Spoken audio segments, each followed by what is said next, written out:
Hello, everyone. If you are watching the replay, please put hashtag replay because I would love to know. And I am just going to post a comment here really quickly.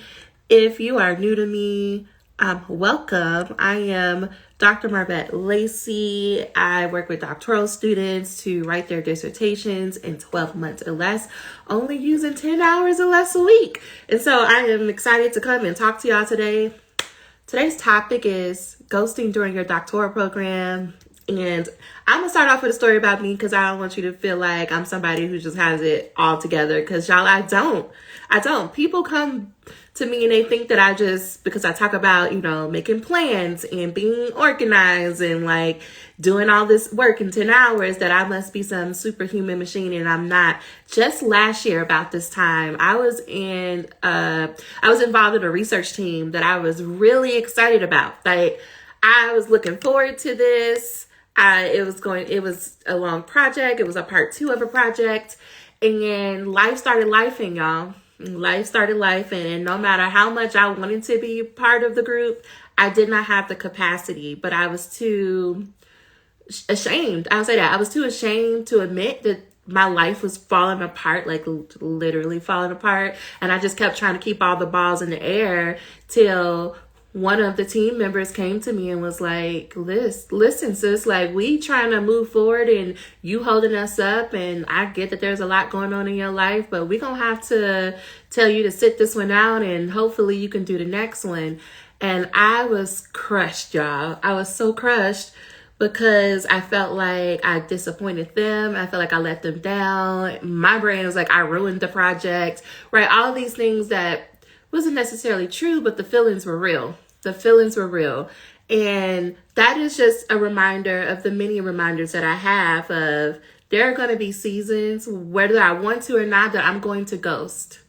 And it's not because I don't care about the people's time or energy. It's not because I want to be that person, but there are real circumstances that ghosting just happens. And maybe you can relate to this depending on where you are in your process, your life, because, hey, Dr.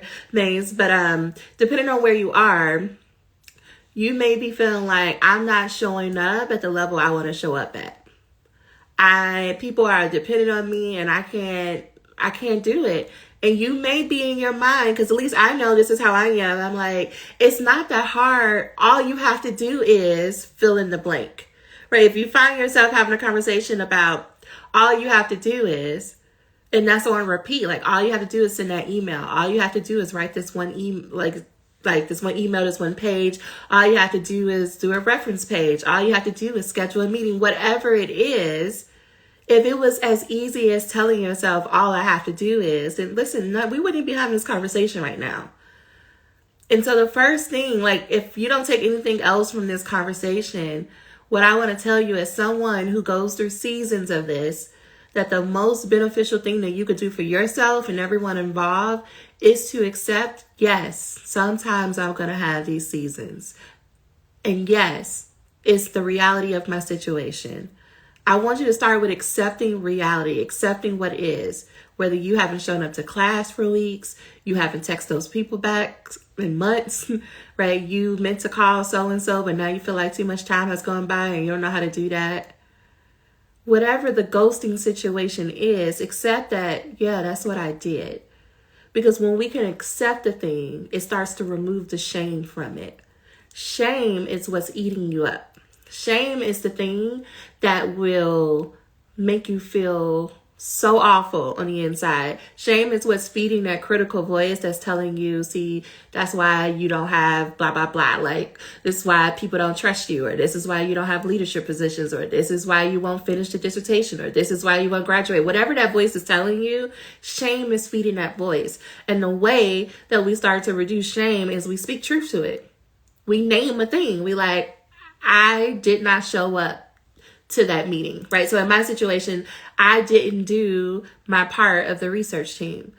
I let weeks go by. It is not saying it from a place of, and that's why I'm an awful person. It's just simply naming, this is what happened. Once you can get to a place of naming, like, this is what happened, then you want to put an end on the end of that. Like, I didn't show up for 3 weeks and I was dealing with life. I didn't call that person back and I was taking care of myself. I didn't write any pages and that's okay. Because when we can start to put end on the things, we further remove the shame from it. Where we get ourselves in trouble is thinking like we're supposed to be this perfect versions of ourselves all the time and that we should be superhuman and that life don't ever happen to us. And when we are so caught up in our shame, we don't tell people the truth. We don't even tell ourselves the truth, and we definitely don't tell people the truth. So when you don't tell people the truth, they don't know what's going on with you because you are over here trying to be superhuman and you're trying to keep all the balls up in the air. You're not being honest about you need help. You need help, or you can't do the thing that they ask you to do right now.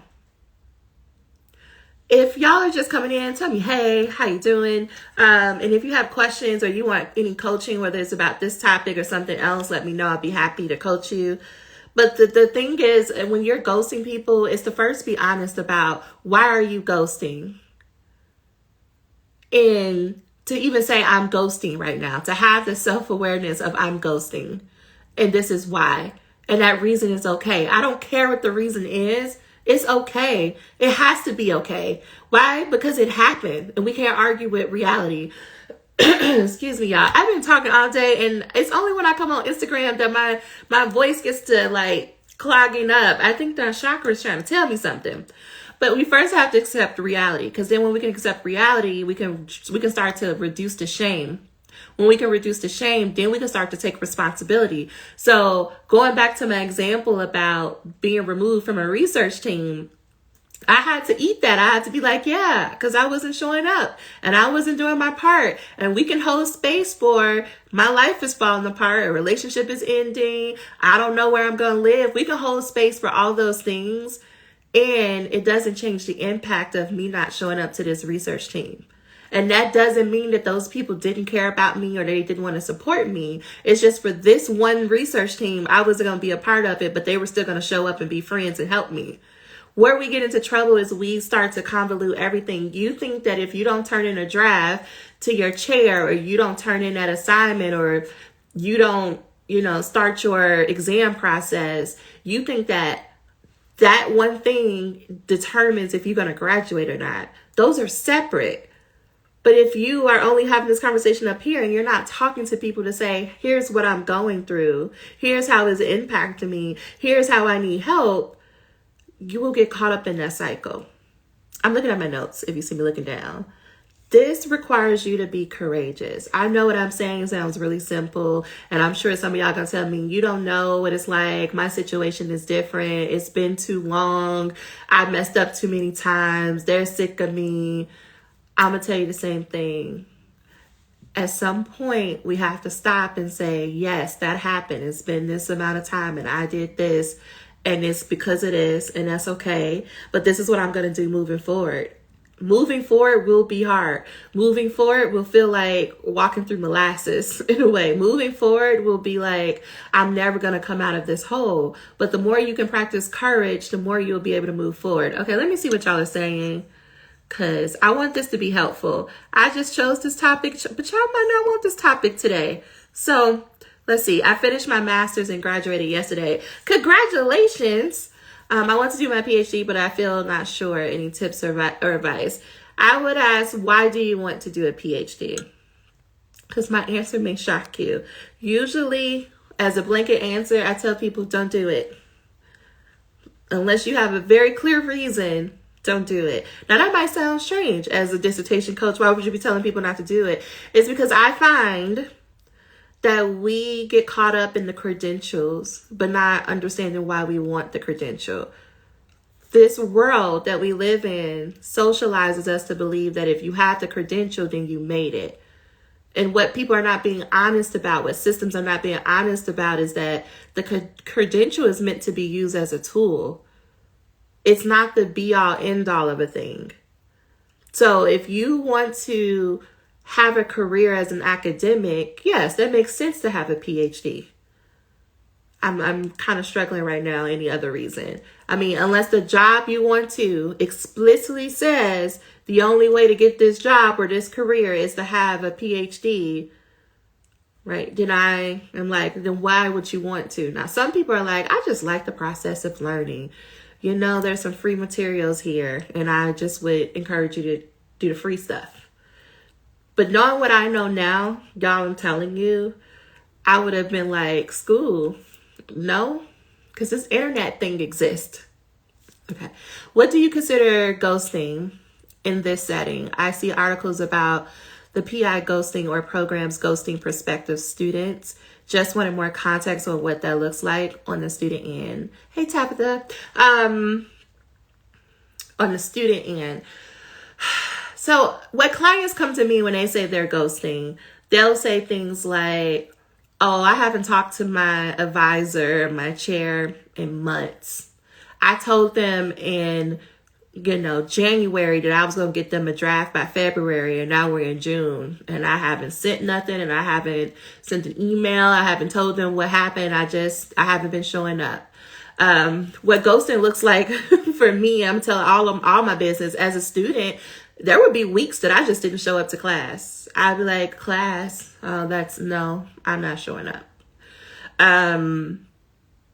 I tried to ghost my chair, meaning I just tried to avoid communication with her, but that's kind of hard when you're kind of dog sitting for her every week.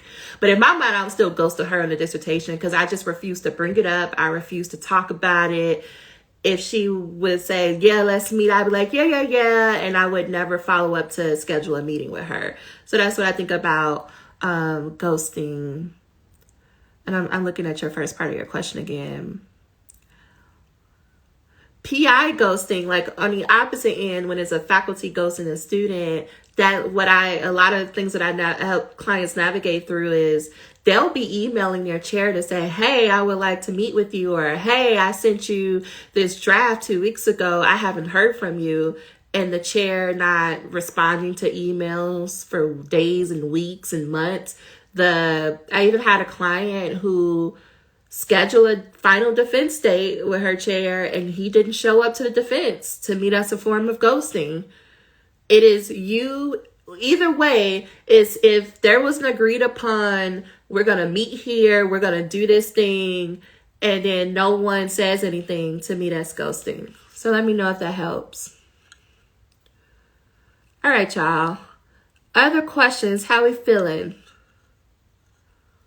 I want to take this time too, since we're here. I've been getting some questions about the Finish Your Dissertation program. I'm coming to a minute. I'm going to read Tabitha's comment. I can't ghost I'm on her research team.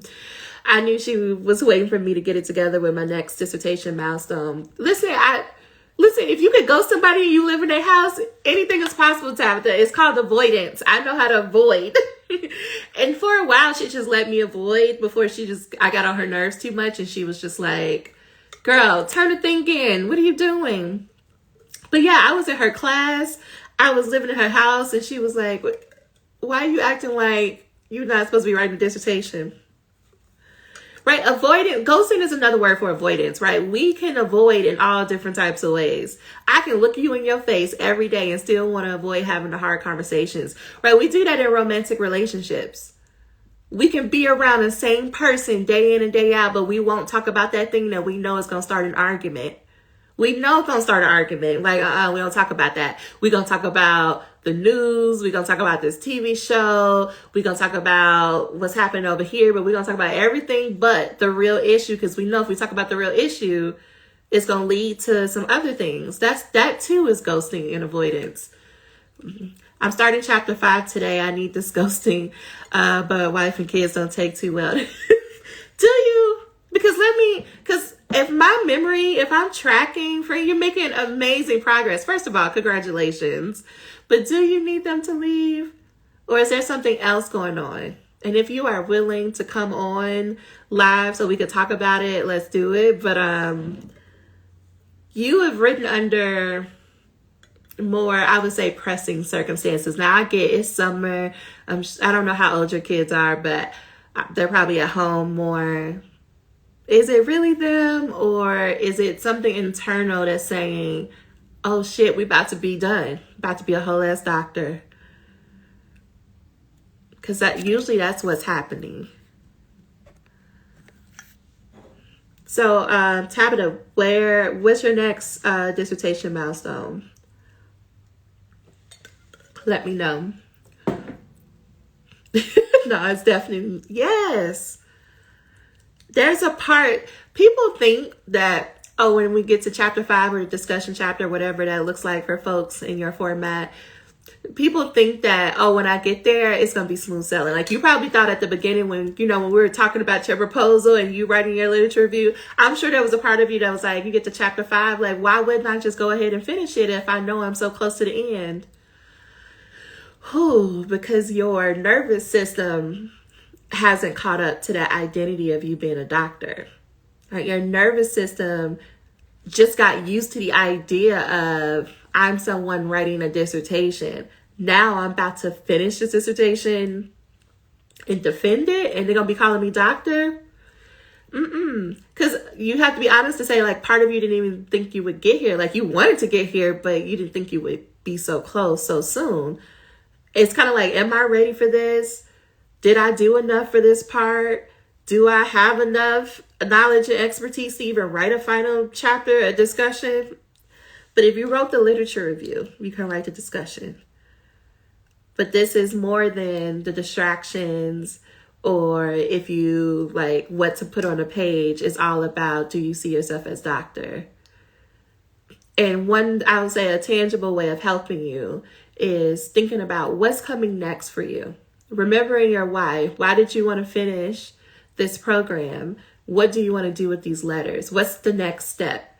Because I find that the people who don't clearly know what the next step is, or they're like, well, nothing's really going to change, I'm going to have the same job. To me, those are the people who struggle the most with chapter 5, because it's like, it's kind of like, why would I wrap this up and finish it when I don't even, there's nothing to look forward to. There's no reason to finish it. And, literature review, my program is sort of right as you go. So I have to submit chapters 1 and 2 so I can do my oral examination. I need to edit chapter 1, but I've been avoiding writing chapter 2. Is it because does it feel, or I don't want to put words in your mouth. What is it? Why do you think you've been avoiding writing chapter 2? Maybe that's the question, right? Editing, we could do that. But why? What's up with chapter 2? Absolutely, it takes me almost an hour to pump myself up. I think I'm writing something good. Yes. Here's the thing though. My chapter 5 video on YouTube is good. I really do want to re-record it. Got the story of my life. I want to record everything. But even that, is it really that you need to know the structure? And I'm sure that's like 10 to 20% of that, Joe. Like you need to know the structure of writing chapter 5. But tell me more about what's coming next for you. Like when you are done and you defend this and people calling you doctor, what's next? What you doing next? What are you looking forward to at the end of this? Because there's a lot of writing, page amount, and I need to better structure my bodies of literature. Tablet, would you be willing to come on live? I know it's a lie because you're like, oh, it's Instagram. Let me know if you would be willing to. If not, how many pages do you have to write? Like, give me a number. And if you don't know an exact number, because I don't think it needs to be exact, but give me a range if that's easier for you to answer. What are a range of number of pages do you have to write? And what about that number seems overwhelming to you? Because that's what I hear.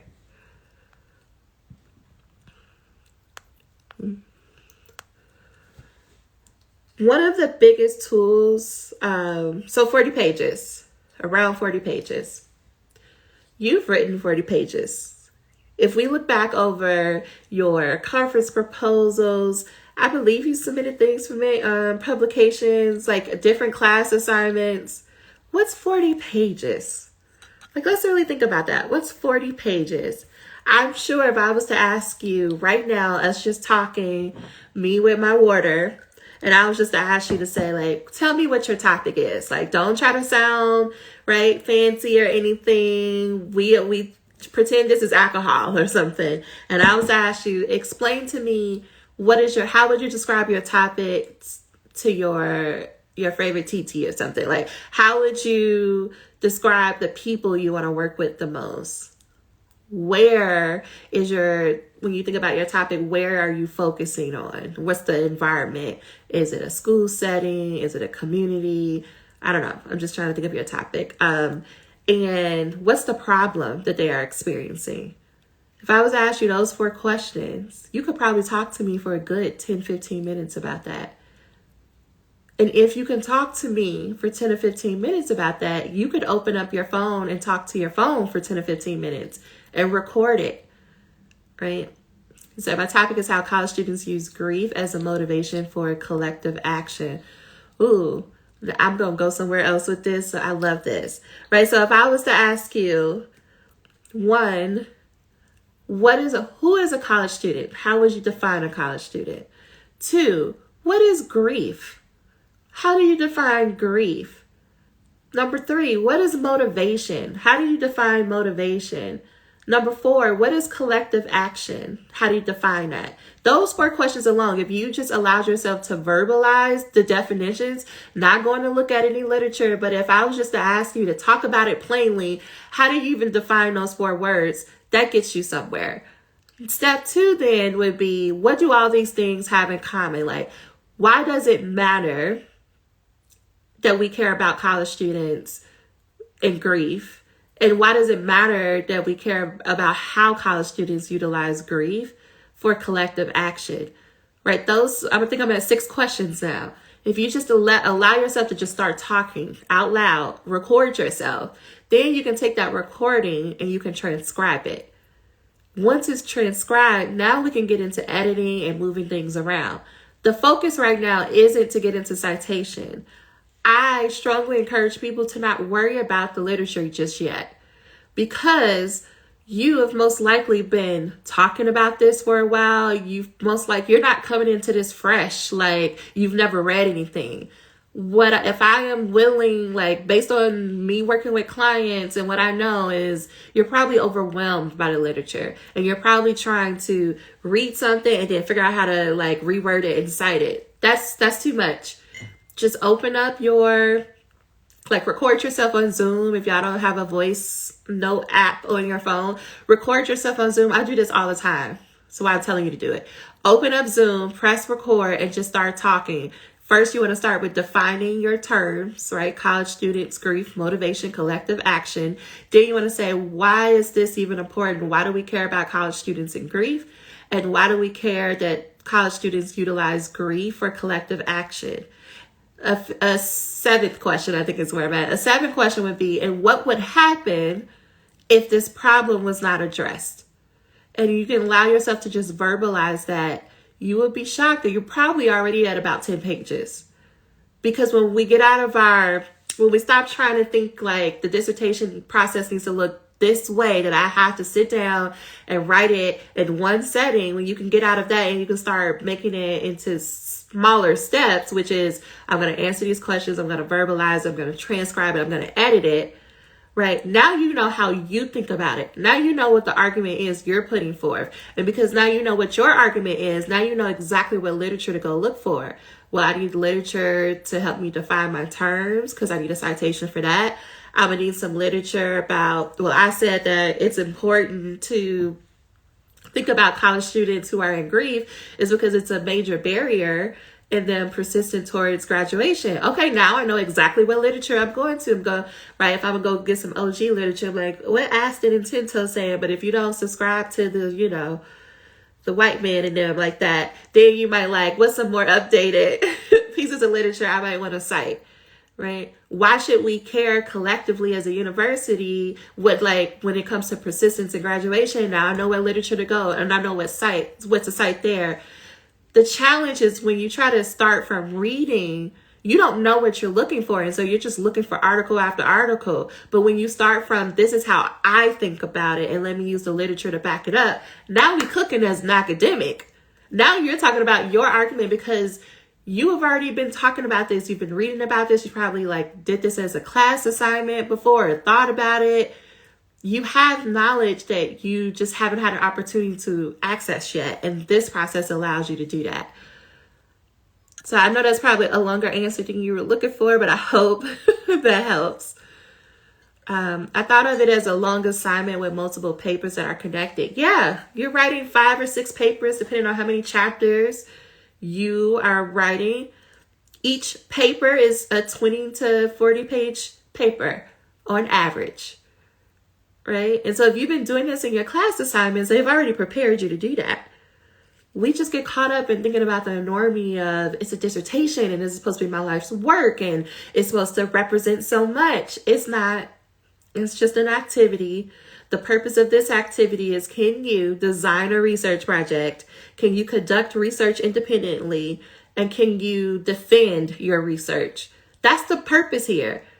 It's not supposed to be the best thing ever, right? It's the get out of the whole award winning process, because truthfully, let me tell y'all about how awards work. You're going to write your dissertation, right? You're going to defend it. When you go to defend your dissertation, you're going to be like, are y'all sure? Because this is kind of raggedy. And your committee is going to be like, yes, we're sure, because this is just an educational exercise. You're thinking too much about it. Just turn it in defense. Because then at the defense, you're going to get feedback from your committee. Number one, they're going to give you some comments and things to think about, especially as you focus on publications and presenting at conferences. They're going to give you a lot of feedback. Even if you pass without revisions, they're still going to give you feedback. Why? Because they're academics. Because they're academics. Academics always got something to say. So you're going to always get feedback. Now, there's some time between you defending the dissertation and you submitting for an award. I'm not saying don't go get an award. I just want y'all to know the truth of the matter is, you don't submit the version that you turned in to your defense. For your defense, you don't submit that for the award. You have time. Most of the time for awards, they don't want your entire dissertation. They want a 30-page version of your dissertation. So imagine taking 200-300 pages and condensing it into 30 pages. That's what the award is being based off of. That 30-page manuscript that you provide for them, plus letters from your committee and your chair and whomever else they asked it for. That's what they're basing who gets the Dissertation of the Year award from. So don't go into this process thinking it has to be perfect, because like you'll never be able to change it. It's going to go through so many edits even after the final defense. When you go to publish it, you're going to, like, even before you submit it to the graduate school and ProQuest, you have time to change it. That is usually when people send it off to the editor or for someone to format it. It's before it goes into the graduate school or ProQuest so that it can look a different way. It's not the same version they defended. So this is a multi-layered, multi-step process. You do not have to sit down and just, there's gold on a page. Okay. So I hope, Joe, I don't think you're still on, but I hope you are writing. And I'll check in on you. All right, y'all. Any other questions? Like, what's going on? I want to help y'all. I know this says ghosting, but if you are having any challenge right now, or you just thinking about something, you're thinking about a topic, let me know in the comments, because I want this to be as helpful to y'all as possible. But I can also come back later because I realized I came in the middle of the day and folks are probably doing work and whatnot. This dissertation is supposed to be a step-by-step process. There is no one who's sitting down and just writing pages and pages. Excuse me. There's no one, even I was just interviewing a friend who has been a faculty for a while now. And I was like, people just think you sit down and you just write out gold and you turn it in for publication. And he was like, no, I have to rewrite a manuscript at least 6 or 7 times before even submitting it to the journal. And then that's another additional 5 to 6 rounds of edits and rewrites before it's even published. Y'all, nobody is sitting down and doing that. Okay, well, I don't see any questions or anything, so I'm going to call it. I'll try to come back on later today, but join us inside of the Finish Your Dissertation program. It is a group program designed to help you write your dissertation in 10 hours or less. Most folks come into this program around their exam process, because usually that is when you're required to write a literature review. And so they come into this group and I help them through the exams, through their proposal, data collection, analysis, and finishing everything up and writing it for defense. And if you want to do that in 12 months or less, I'm your person. If you want to do it more, I'm rocking with you. But what I do, what I specialize in is helping you provide yourself with the structure you need to show up consistently in discipline in 10 hours a week, because you got other things to do, like be outside, start a business. I don't know what else you do. Be with your loved ones. But for me, I make this dissertation process simple. I make qualitative research simple, and I want it to be simple for you. So if that sounds like something of interest to you, please sign up. If you're looking for more information about who I am, my philosophy, you can go to the link in the bio. There's a workshop. It is titled, Is FYD Right For You? And I tell you all about who I am, where I'm coming from, about the program, because I want you to make an informed decision. And I am here if you have any questions. Orientation is on Saturday at 11 a.m. Eastern. So I hope to see y'all there. And yeah, I'll come back later on tonight and I'll talk to y'all then. Bye, y'all.